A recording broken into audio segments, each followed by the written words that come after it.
A star-studded evening at the Spark Arena saw the triumphant return of the APRA Silver Scroll Awards last night after a 3-year hiatus and featured performances from Stan Walker, Tiki Tane, Rob Ruha and Drax Project. One of the highlights of the evening was the induction of the late Ngoi, Pēwhairangi and Tuini Ngāwai into the Music Hall of Fame.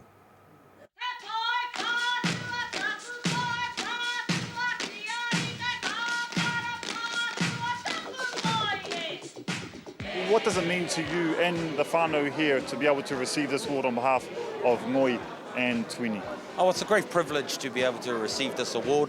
Nani Ngoi passed away a little on more than 30 years ago, Nani Tuini probably a little more than 50 years ago.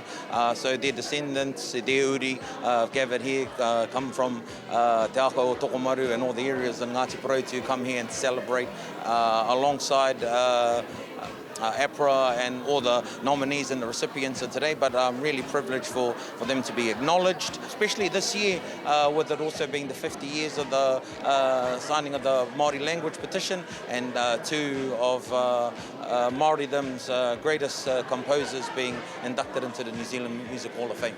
Now, kei te mohi o tia whānui tia I nei tokorua ki te maria, especially ngai Māori, but who were Tuini and Ngoi to you personally? So Tuini and Ngoi, well, firstly, their aunty. Tuini is Ngoi's aunty. Ngoi's father, Hori Ngāwai, was Tuini Ngāwai's older brother.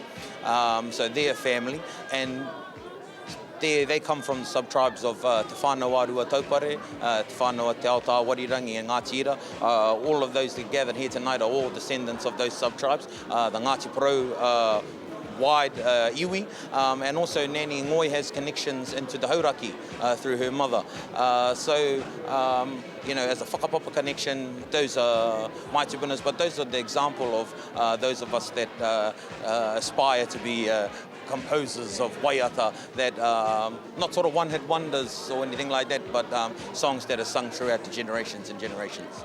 Now, obviously, they're not with us tonight. Selwyn and Tania Kai, I believe, are going to receive the award on behalf of the whānau. But if they were here, what do you think would be included in their speech to the audience tonight?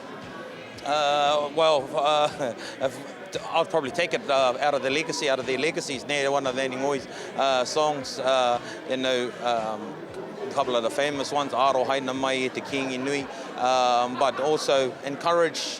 They would have been proud at the use and spread of Māori music and the Māori musicians and artists, the nominees in this. So, they would have been proud hearing the language. And then Nani Ngoi, in whakarongo, one of her instructions was whiua ki te ao, whiua ki te rangi, whiua ki te ngā iwi katoa. So spread the language to the world, to the sky, to all the peoples all over the world. So that's probably one thing that they kia mau ki te reo, spread the language, be true to the language and its tikanga, and yeah.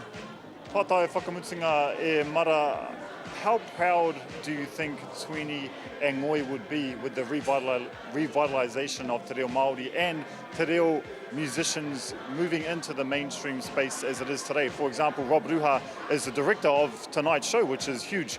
How proud do you think they would be of the state of Māori music today? Oh, extremely proud. Knowing full well that Rob Ruha, and being the director of tonight's show, a lot of his compositions and his music, the style and genre draws heavily from Ngoi and Tuini and others. So they would have been very proud of not only him, but all of the other, not just the Māori artists, but artists in general. Those two kuia, they loved music. They loved the way music made people feel. They loved the stories that stories and messages that music conveys. So they would have been very proud, super proud of the Māori in this nominees and hopefully recipients of prizes this evening, but also everyone else. Ngā rimu parata tēnā koe e hoa. Tēnā koe.